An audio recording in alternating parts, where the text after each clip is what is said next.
Hey everybody, Jake here from Bearded Gear, and it's full review time, finally, on my Birdvis Knives Hitchcock. This is a slip joint. Right now it's in the leather slip because I'm going to show the slip before I start talking about the knife. That way I can set the slip aside. But I've had this knife now for a couple of months, and I have carried it quite a bit.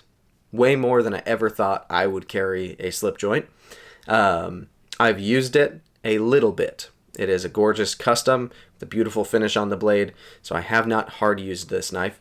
Not that a slip joint would generally be the knife I would pick for hard use tasks anyways, but I've used it a little bit, carried it quite a bit, and I have really enjoyed it. It is, in my opinion, yet that I've found, it is the coolest slip joint that exists. There might be something I'm not aware of, but this is the slip joint that got me to not only like give slip joints a real try, but also the slip joint that got me to pay, like, I think I paid $7.50 for this. It's quite an expensive knife. So it comes in a slip. You can see this slip is pretty worn in at this point. It's definitely kind of molded to the knife on both sides, and I like that the slip is like just the right dimensions for the knife. It's not too much, not too little. Makes it very comfortable to carry. Carries a lot like a slim wallet in this. I've carried a lot. Back pocket, front pocket. I've had it in a jacket pocket. I've had it a lot of places in this slip almost every time that I've carried it, and it's been great. There have been a couple of times if I've been in like a nicer pair of pants going somewhere fancier, if I have a pocket that's free, that like I'm not bringing my wallet in somewhere for whatever reason. I'm trying to remember where I went that was the case. There was one time I carried this front right pocket, and it was the only thing in my front right pocket, which is weird. A handful of times I've tossed it in a pocket if I knew it would be by itself, but it's a gorgeous knife that without the slip I'm going to not toss into pocket with other things because I don't want it to get gouged up by anything. So here's the knife in all of its glory. You can see the build on here is actually really cool. So we've got two different colors of micarta. We've got kind of an end cut or cross cut natural micarta down here, and then we've got a canvas green micarta up here that is cut in the typical orientation, and then we've got some G10 stacked right there by the, is that the, now I'm forgetting the term for it, the crest, the shield, I don't know, whatever you call that thing, and wrapping around to this side, same thing. Obviously you just don't have that same, whatever you call this, inlaid plate thing that slip joint guys have a name for that I'm struggling to remember. So yeah, really gorgeous finishing everywhere on this knife. It is just masterfully made. Nick over at Birdvis Knives is hand making these. It's just him and some tools, and his Instagram is really fun if you haven't checked him out. It's like he does these work in progress wipes where he shows the handle once he's got it all kind of shaped, and the micarta looks kind of rough and dusty because he's been working on it, and then he takes the oil covered wipe and does a wipe over it and kind of reveals how gorgeous the micarta is under all of that work. It's really cool. The blade centering is perfect. Internally, is it perfect? I feel like when I held it up to the camera it looked just a hair off. To my naked eye it looked perfect. Maybe I held it up weird. Seems pretty perfect to me. Internally there is some almost like jeweling. I guess that would, not even almost jeweling, it like literally kind of is jeweling. If you can see that internally, there's like this, not texture, but finish put on the inside of that back spring, I think would be the right term for that part. Not a slip joint guy, guys. So bear with me here, but just really pretty, even down to the internals. The blade shape, I think, looks stunning. These are done in CPM 154, and it looks great, feels great. And it's actually a really usable blade shape, I have found. Most of the tasks that I've done with this have been, like I said, light duty. So I've opened a few packages with it. I've used it to, like, I haven't even really processed much cardboard, but I did, like, I guess for a smaller box, I cut it to go through the cardboard and feel how it did, mostly for testing purposes. But this is like, I don't know, to me, a very, like, classy gentleman's carry. and being a slip joint and a non-locking knife, I just don't, it's not going to be what I'd reach for to process cardboard anyways. It's cut quite a few threads off of clothing. It's cut some tags off of things, and it's gone through tape is mostly what it's done. You can see the finish on this blade is a gorgeous hand rub, and that's part of why I don't want to use it super hard. But this is one of those knives, like, if I'm going to buy a new titanium frame lock, right? Like, think my Skiff Drifter. That knife has a gorgeous hand rub blade, and suffers from the same like opulence that this knife does, if that's the right way to put it. They're both so nice and so pretty that they're hard to justify using. For me, I somehow have an easier time dealing with the fact that I don't necessarily want to hard use this knife because it's a slip joint. The Skiff being a titanium frame lock with a really good action, and like, that knife feels like the type of knife I want to put in my pocket with the intent to use it for everything I need to do in the day that I put it in my pocket. This knife I'm going to carry as a secondary, always. This isn't going to be the only knife that's on me. I guess maybe if I went somewhere where it was only legal to carry a non-locking knife, maybe then I would travel with this. Even then, I probably wouldn't pick this. I'd probably pick something cheaper because it'd just be for that trip or whatever. I don't know. But this being a secondary knife that is like in a different class than the other types of knives that I carry, I'm fine with it being something that I only use for very light duty things.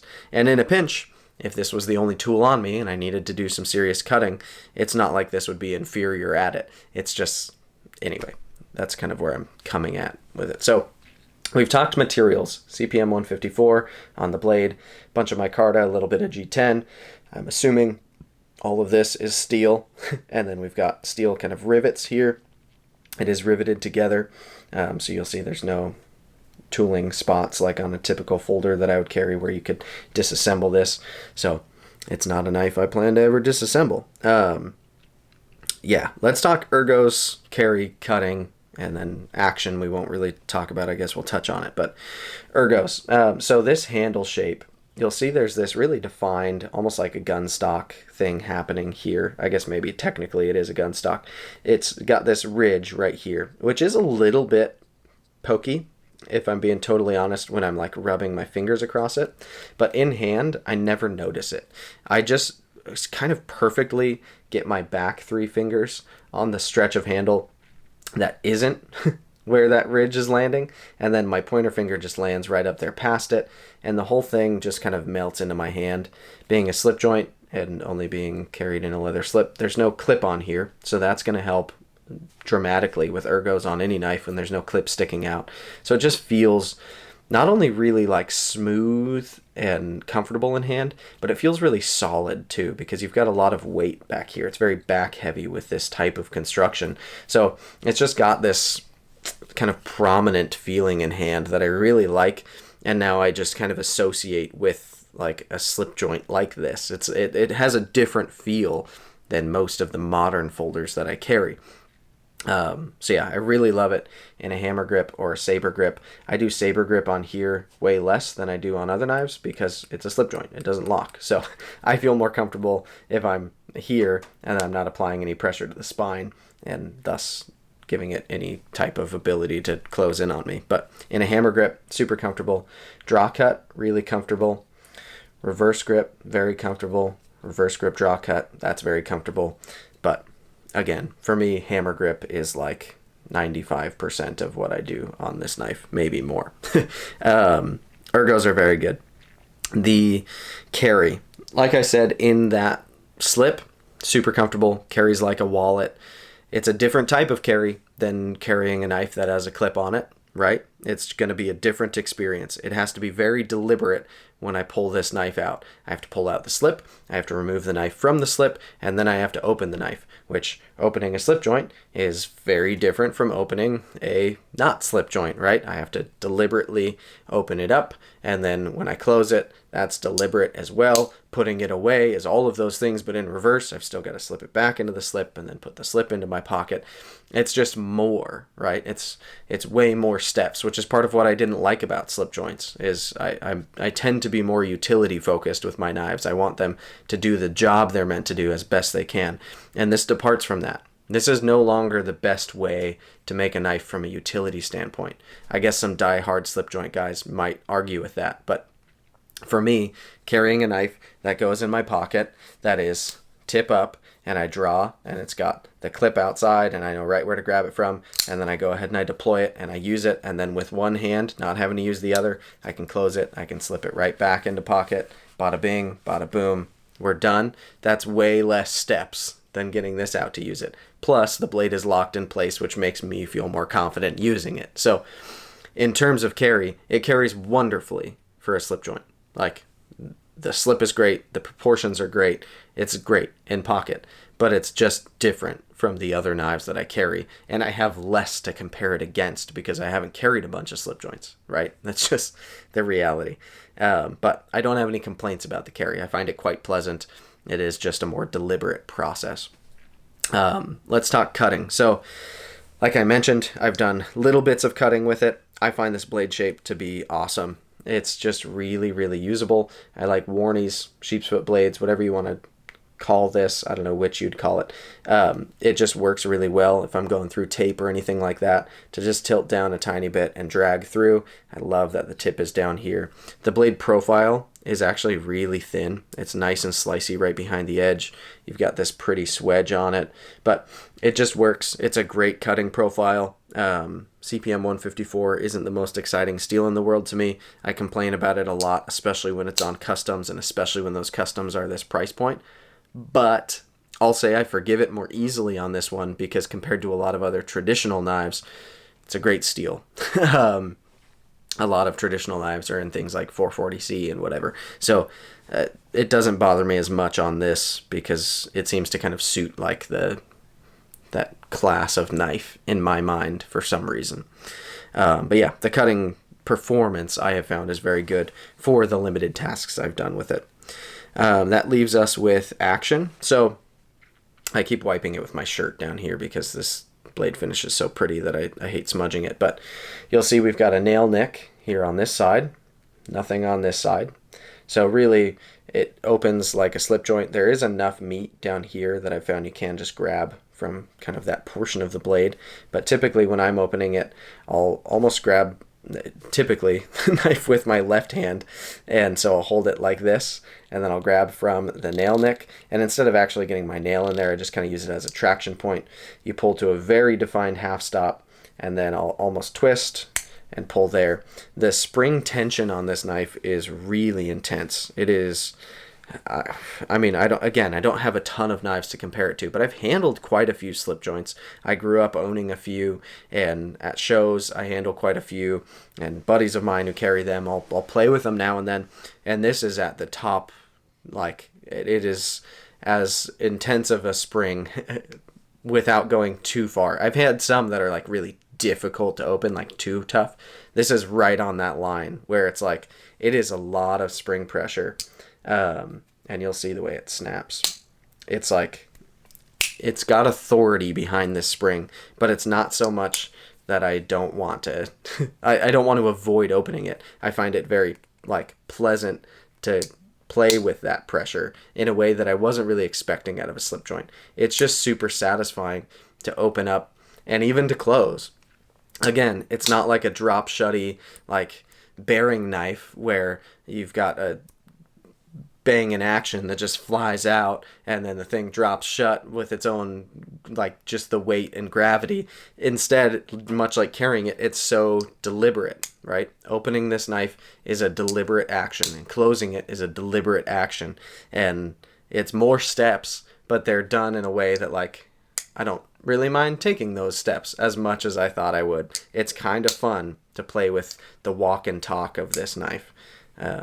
So yeah, I don't know. Trying to define it as action, I don't know if that's even the right word for a slip joint. I think walk and talk is what people in the slip joint kind of crowd call that. And for me, as an uninitiated person, I really like it on this one. So yeah, we've talked ergos, carry, cutting, and action. That's all of it. At the end of the day, this knife is just really, really cool. It just does it for me. it made me not only like fall in love with it and thus be more open to slip joints, but it made me more like not even just open to slip joints, but maybe even a little bit more excited about finding others that I really like. And there are some coming, like my buddy Ben from Jack Wolf Knives. He's got knives coming soon, and all he does are slip joints. He's a slip joint guy. And his knives, I liked the idea of all along because I like him and they look cool, but I also had this like hurdle of like, yeah, but I don't really like slip joints, so I don't know how much I'll be into them. But now I've found that I can like slip joints, and I've kind of like pushed past that barrier because of this one. So sometimes starting out at the top kind of pays off, I guess. I don't know. It's a gorgeous knife. It's really cool. It elicits a fun reaction from a variety of people. Like the knife guys I've shown this to who are in the hobby like I am tend to really appreciate it.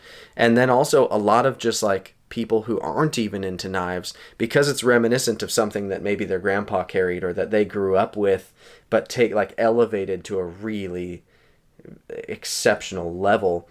It's just like relatable but exciting for people in a way that many other folding knives that I own and show to people aren't. Yeah, I don't know. I just love it. It's a great knife. Really, really well done. Nick is a wonderful maker. Really nice guy. I was really glad that I got to meet he and his wife at Blade Show West. They were both awesome people. Just, yeah, really, really cool. So I guess that'll be it. That's my full review on the Birdvis Hitchcock, and I love it. It's great. I like this one a lot. So appreciate you guys for watching, and I'll see you on the next one.